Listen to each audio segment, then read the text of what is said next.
Documentary for you. Here's the documentary for you guys. Cowspiracy, the greatest documentary ever.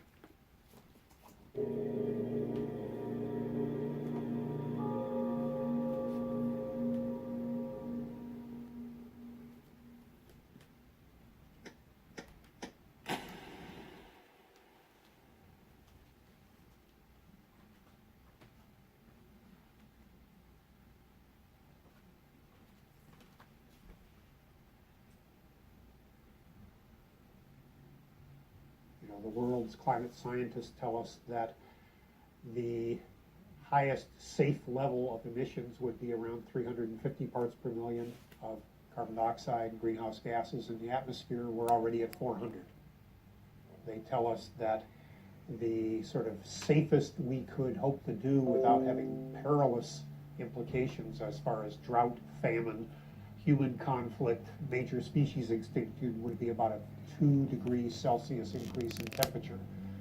We're rapidly approaching that, and with all the built-in carbon dioxide that's already in the atmosphere, we're easily going to exceed that.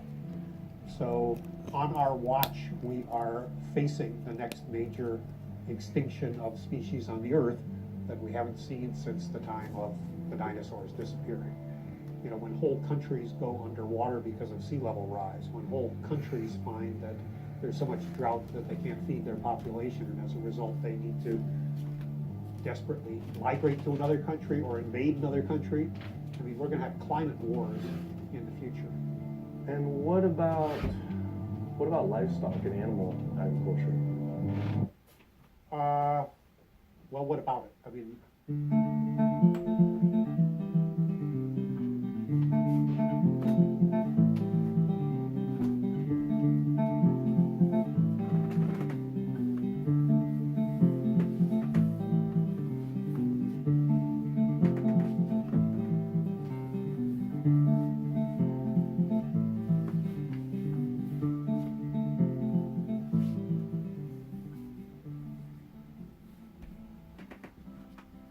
My name's Kip.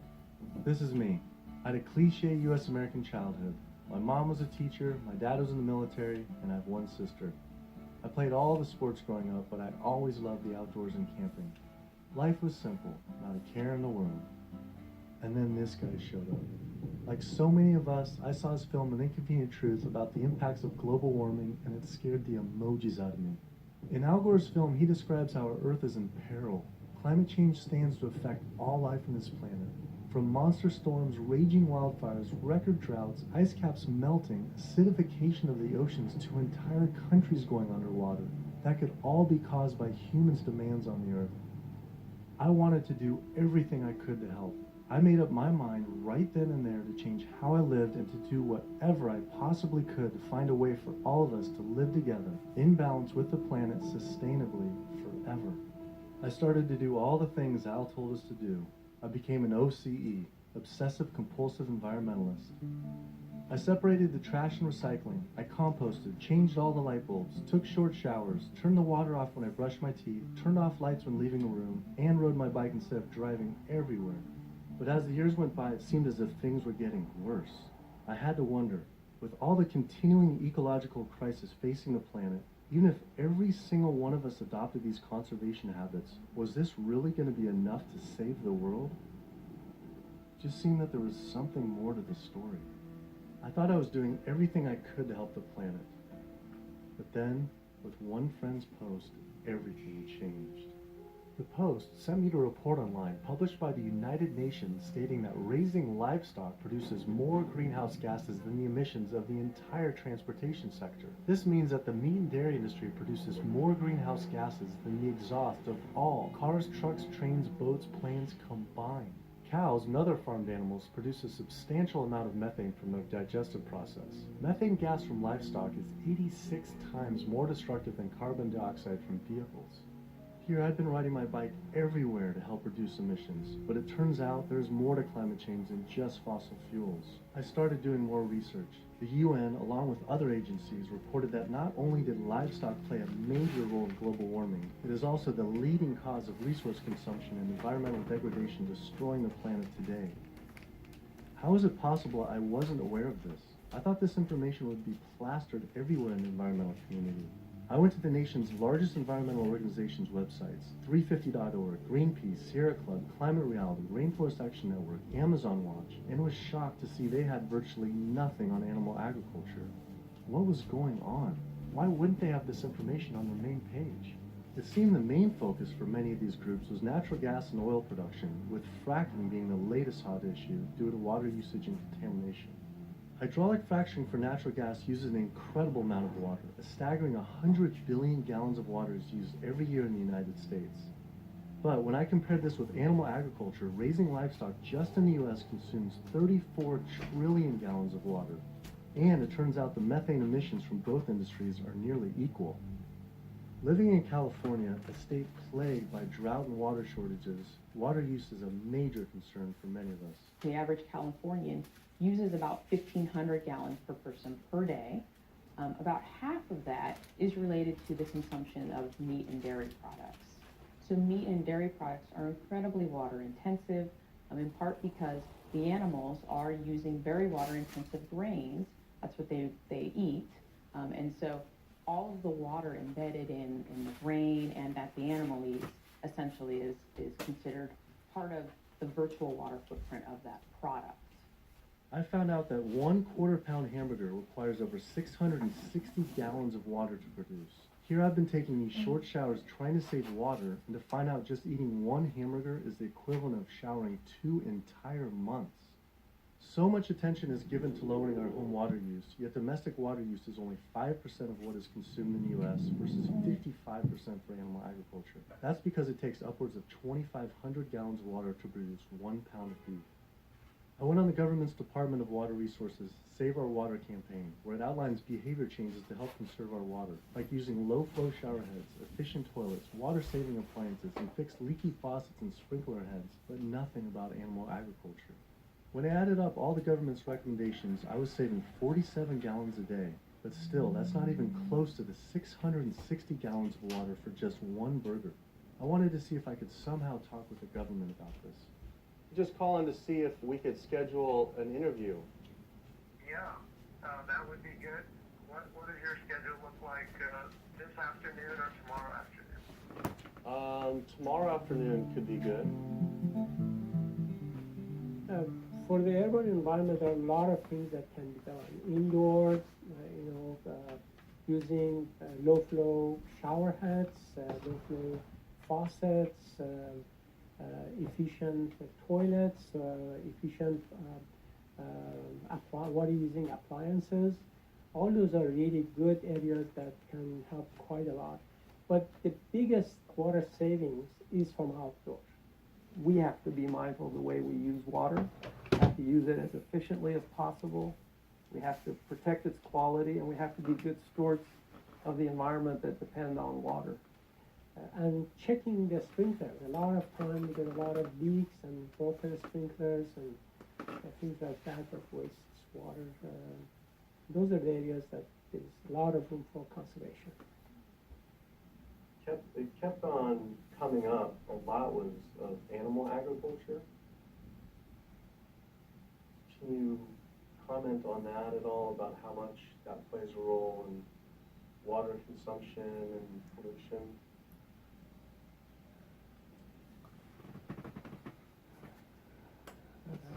I mean, that's not my area. There was one study that found that 1 pound of beef, 2,500 gallons of water. Yeah. Yeah.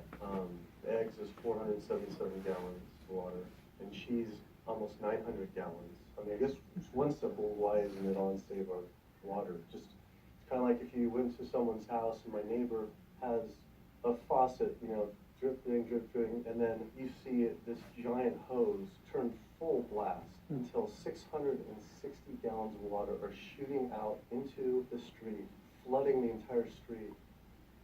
I think I would say, hey, turn that off, please. It seems like it's a huge thing that we could be doing by far more than anything else. Just like if that is really the case. I think that the water footprint of animal husbandry is greater than other activities. There's no ifs, ands, or buts about it. That would be really powerful, just rather than waiting till we're in a drought. You know, what do you think about just starting now, and whoever's in charge of the Save Our Water, hey, let's start encouraging people to eat less meat now. These studies are coming out. I don't think that'll happen. Why? I don't think that'll happen. Why? Because of the way government is set up here. It's interesting though. Why though?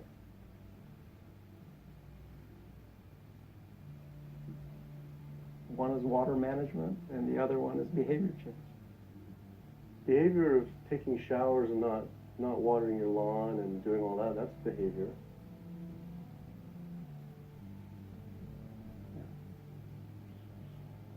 Wow. Clearly the government did not want to talk about this issue. Their inability to answer, along with the environmental organization's silence on the topic of animal agriculture, made it seem something more was going on. I started doing more investigating on the impacts of livestock and found out the situation was actually worse than I had thought. The transportation and energy sectors are understandably given a lot of attention because of the terrible impact carbon dioxide is having on our climate. But animal agriculture produces 65% of the world's nitrous oxide, a gas with a global warming potential 296 times greater than CO2 per pound. Yet all we hear about is fossil fuels. Energy-related CO2 emissions are expected to increase 20% by the year 2040. Yet emissions from agriculture are predicted to increase 80% by 2050. This devastating figure is mostly due to a projected global increase in meat and dairy consumption. According to two environmental specialists at the World Bank Group, using the global standard for measuring greenhouse gases, concluded that animal agriculture was responsible for 51% of human-caused climate change when the loss of carbon sinks, respiration, and methane are properly accounted for, which the UN study failed to address. But not only that, I found out that raising animals for food is responsible for 30% of the world's water consumption, occupies up to 45% of the Earth's land, is responsible for up to 91% of Brazilian Amazon destruction, is a leading cause of ocean dead zones, habitat destruction, and species extinction. Yet, the largest environmental groups that are supposed to be saving our world didn't have this as their main focus. I had to speak with environmental organizations to find out why they weren't addressing this issue. I sent off dozens of emails, made call after call, spent hours on hold. Days became weeks and weeks became months, and for some reason, no one wanted to talk to me about this. So bizarre. I supported these organizations for so long and now was met with silence. I was, however, able to connect with a handful of environmental authors and advocates that were willing to address this issue. I took my old trusty van, Super Blue, out of retirement and hit the road. So my calculations are that without using any gas or oil or fuel ever again from this day forward, that we would still exceed our maximum carbon equivalent greenhouse gas emissions, the 565 gigatons, by the year 2030, without the electricity sector even, or energy sector even factored in the equation, all simply by raising and eating livestock. If you reduce the amount of methane emissions, the level in the atmosphere goes down fairly quickly, and within decades, as opposed to CO2. If you reduce the emissions to the atmosphere, you don't really see a signal in the atmosphere for 100 years or so. It's an environmental disaster that's being ignored by the very people who should be championing. Deforestation, land use, water scarcity, the destabilization of communities, world hunger, the list doesn't stop. Free-living animals made up, 10,000 years ago, made up 99% of the biomass. And human beings, we only made up 1% of the biomass. Today, only 10,000 years later, which is really just a fraction of time, we human beings and the animals that we own as property make up 98% of the biomass. And wild, free-living animals make up only 2%. We've basically completely stolen the world, the earth, from free-living animals to use for ourselves and our cows and pigs and chickens and factory farmed fish. And the oceans have been even more devastated. Concerned researchers of the loss of species agree that the primary cause of loss of species on our Earth that we're witnessing is due to overgrazing and habitat loss from livestock production on land and by overfishing, which I call fishing, in our oceans. And we're in the middle of the largest mass extinction of species in 65 million years. The rainforest is being cut down at the rate of an acre per second. And the driving force behind all of this is animal agriculture, cutting down the forest to graze animals and to grow soybeans, genetically engineered soybeans to feed the cows and pigs and chickens and factory farm fish. 91% of the loss of rainforest in the Amazon area thus far to date, 91% that's been destroyed is due to raising livestock. The leading cause of environmental destruction is animal agriculture. I just couldn't understand why the world's largest environmental organizations were not addressing this when their entire mission is to help protect the environment. But that's the thing too, they say, use less coal, ride your bike, less meat. Yeah. I think they focus grouped it and it's a political loser. In terms of, yeah, because they're membership organizations, a lot of them. They're looking to maximize the number of people making contributions, and if they get identified as being anti-meat or challenging people on their everyday habits, that's something that's so dear to people that it will hurt with their fundraising. They do not want to address the primary driving cause of environmental devastation, which is animal agriculture, because they're businesses and they want to make sure that they have a reliable source of funding. I had invited to a meeting with Al Gore, and some years ago now, and made these methane arguments. He was really pushed back, and that's just his argument. It's hard enough to get people to think about CO2. Don't confuse them. I think that the problem with a lot of organizations that are focused and have a laser focus don't go off message because they don't want to piss off another whole group of people that will make their lives difficult. If you listen to the majority of the major environmental organizations, they're not telling you to do much besides live your life the way you've been living it, but change your light bulb from time to time, drive less, use less plastic, recycle more. It's better for their fundraising and better for their profile to create a victim and perpetrator sort of plot line. It's like when we talk about the fact that when we have a dysfunctional family and the father is an alcoholic, that's the one thing no one talks about. Everybody goes around that, and yet it's the one thing that's causing the devastation in the relationships in the family, because no one wants to talk about it. How could these organizations not know? I mean, the issue is right in front of them. It's unmistakable at this point. And just like these organizations, they're falling over themselves to show the general public that climate change is human caused. And in doing so, they completely fail to see what's right in front of them, that animal agriculture, raising and killing animals for food, is really what's killing the planet. That was it. No more emails, no more phone calls. I had enough. I realized if I wanted answers, I would have to go to these organizations' headquarters in person. Hi, how's it going? We're doing a full feature documentary, and it's on sustainability and animal agriculture plays a role. And we're seeing if we can talk to David Barr. Yeah. Okay. Do you want an appointment with him? We've been trying for it's almost 2 months, and we haven't even had one receptive email or anything. So seeing if we can just set something up. Let me just go. They sent out their PR person instead. She refused to be filmed and told us to turn off the camera, but promised someone from their rainforest, ocean, and climate change departments would all speak with us, finally. Next stop was to give Sierra Club a visit. Turns out they were a bit more receptive to me showing up at their doorstep. Hey, how's it going?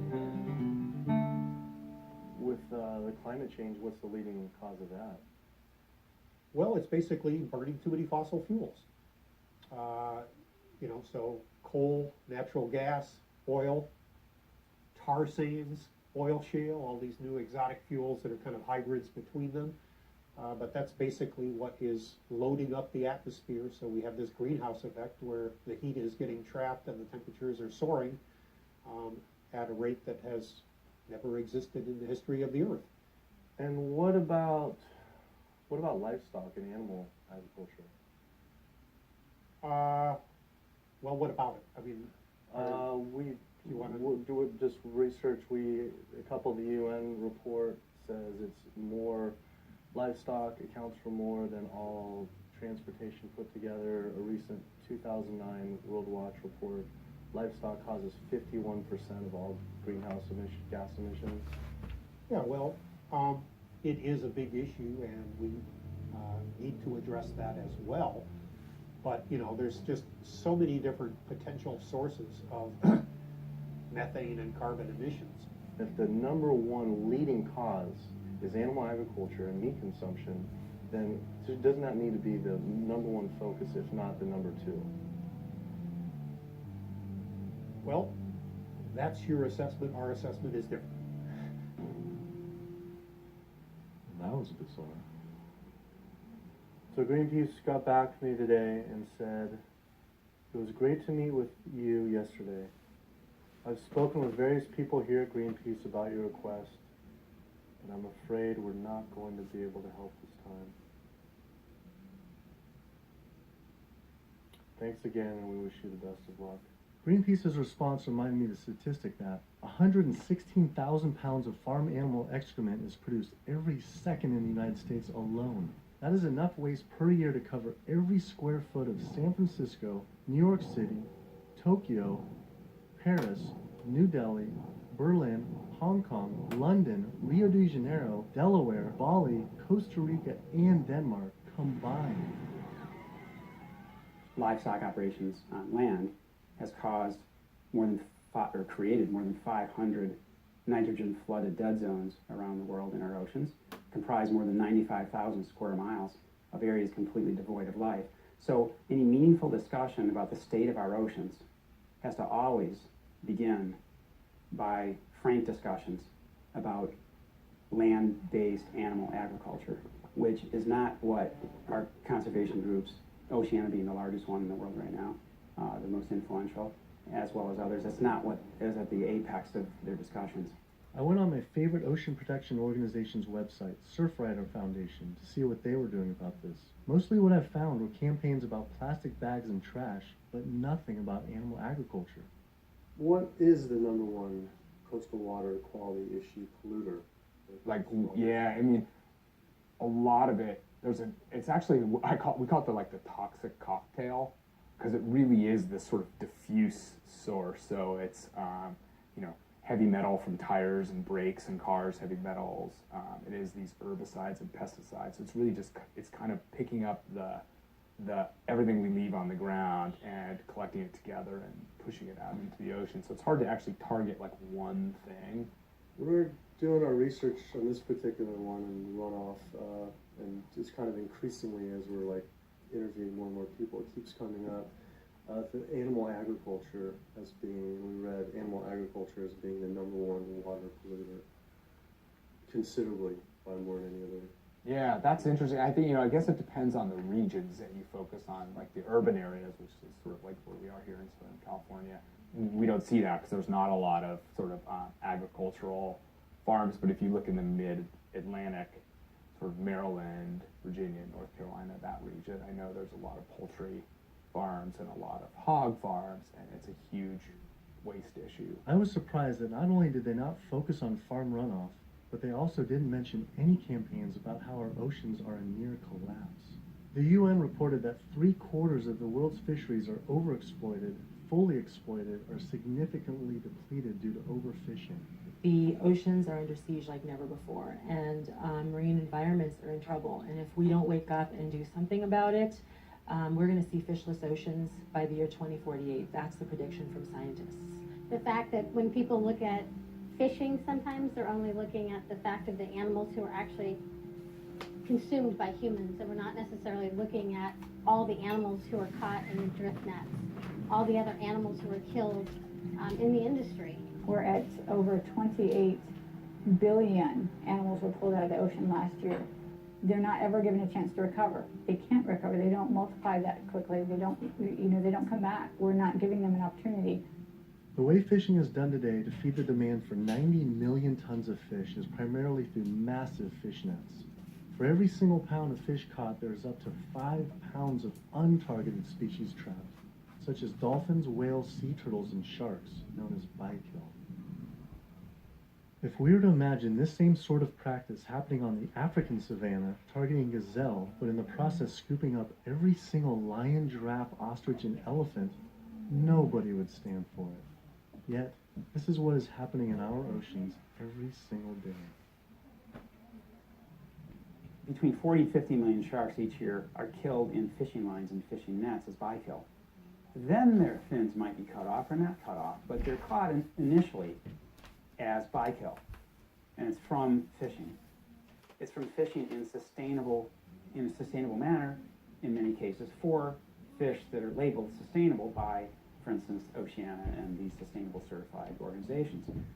So my thought is that why would we want to stop at banning shark fin soup if you're concerned about sharks, which all these organizations are, and most of the public at large is now. If we really are concerned about sharks, we would ban fishing. I went on the world's largest ocean conservation group's website, Oceana, to see what they were doing about this. On their site, along with a TED Talk by CEO Andy Sharpless, I was astounded to read they actually recommend that one of the best ways to help fish is to eat fish. With the world's fish population in near collapse, this seems like saying the best way to help endangered pandas is to eat pandas. I couldn't understand how Oceana could say we could remove close to 100 million tons of fish per year, and that could somehow be sustainable and good for our oceans. Many of the species that are nearing extinction have done so, are being ravaged and becoming nearly extinct in a declining fashion and haven't recovered on the watch of Oceana and on the watch of Marine Stewardship Council, and very much on the watch of Monterey Bay Aquarium Seafood Watch, which I mentioned in one of my lectures. That's they're aptly named because that's what they're doing. They're sort of watching this happen instead of aggressively halting it. I mean, according to the United Nations Food and Agriculture Organization, roughly 3/4 of all the fisheries out there are either fully exploited or overexploited. So there's really not a whole lot of fish stocks out there that you might consider at healthy levels for the ecosystem. Watching Andy's TED Talk about feeding the world, in 1988 fish catch, as you mentioned, peaked at 85 million tons. How is it possible that we can sustainably catch 100 million tons by 2050? Regardless if it's in a farm or if it's in the ocean, if for every pound of fish you're taking out, you're essentially taking out 5 pounds of wild fish, no matter whether it's a pond or it's in the ocean. How can that be sustainable?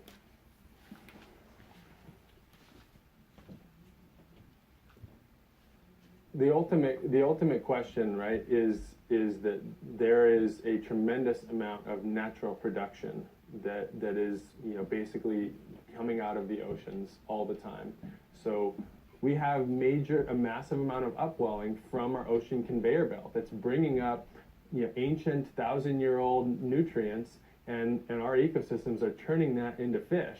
Yes, they're eating each other, and you're losing some of that production every step up in the food chain, but you get more every year. You can fish and take some out, and next year there will be more. And if we do that right without ultimately hitting the fundamental driver, it's sort of like living off the interest, right? As long as you don't bring your principal down, right, if you're investing in something, as long as you're not hitting into that principal and your principal remains high, you could potentially live off the interest forever. And that's the basic idea with fish. With our population right now, what we're doing is 75% depleted, the fisheries now depleted. And it's a good analogy with money. We're not living off of interest. We're in extreme debt. And if our population who's trying to live as a family on the same amount of money, and it's increasing 35% to 9 billion people, right. Isn't it just, hey, we got to stop spending money? Yeah. To stop eating fish. Well, if you could bring the principle back. Fishing of any type is depleting not only the species, but you get into this serial depletion where one fish species will be minimized, and the fishing industry for that fishery will move on to the next species. And it's called serial depletion, aptly named. And in the process, so the fish are being lost, not only the species is being lost, but the next in line is being lost, and then the mechanism is still extremely destructive. So they're losing the fish species, but it needs to be kept in mind they're also destroying habitat. I think they came up with this term, sustainable fishing, to make ourselves feel good about eating fish and continuing to take fish out of the oceans, when in fact really it's Sea Shepherd's position that there is no such thing as sustainable fishing. Seafood is not a protein source for a sustainable protein source for the feeding of the planet, of the people on the planet. It's just not. People don't want to hear it because that makes them feel like they have to take action. They have to stop doing something, and a lot of people don't want to, and people don't want to, they don't want to put it out there because it's uncomfortable. They don't want to propose to tell people what to do, but we're at a point where we all have to be cognizant and we have to realize and we have to take an action. Our founder, Captain Watson, likes to say, if the oceans die, we die. That's not a tagline, that's the truth. Perhaps the only other ecosystem that is being destroyed at such a rapid rate are the world's rainforests. Our global rainforests are essentially the planet's lungs. They breathe in CO2 and exhale oxygen. An acre of rainforest is cleared every second, and the leading cause is to graze animals and grow their feed crops. That is essentially an entire football field cleared every single second. And it is estimated that every day, close to 100 plant, animal, and insect species are lost due to rainforest destruction.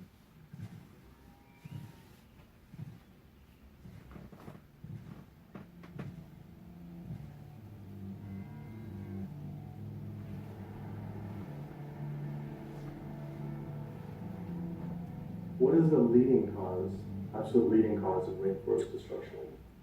Human intervention into rainforests is the leading cause. And so it's either for logging or it's for agribusiness. And that's when you're looking at the top global drivers, it will vary a bit by the rainforest that you're talking about.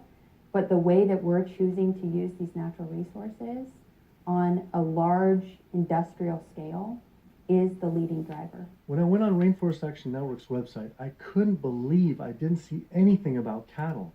But I did see they had a large campaign against palm oil. Palm oil plantations are causing tremendous deforestation in the Indonesian rainforest. It is estimated that palm oil is responsible for 26 million acres being cleared. Though, compared to livestock and their feed crops, they were responsible for 136 million acres of rainforest lost to date. But on their website, I was shocked to find cattle was not included as one of their 4 main key issues. Instead, they focused on palm, pulp and paper, coal, and tar sands. How could they not have the leading cause of rainforest destruction? I had to wonder, why focus on fossil fuels and not cattle? Is it more fossil fuels or is it more animal agriculture? I don't know why we would ever do a one or the other. I'm just wondering, what more is it? I don't necessarily know what it is. Could the executive director of one of the world's largest rainforest protection groups honestly not know what was going on? Or even worse, were they hiding it on purpose? And if so, why? I immediately went to Amazon Watch to see if they would say what the leading cause of rainforest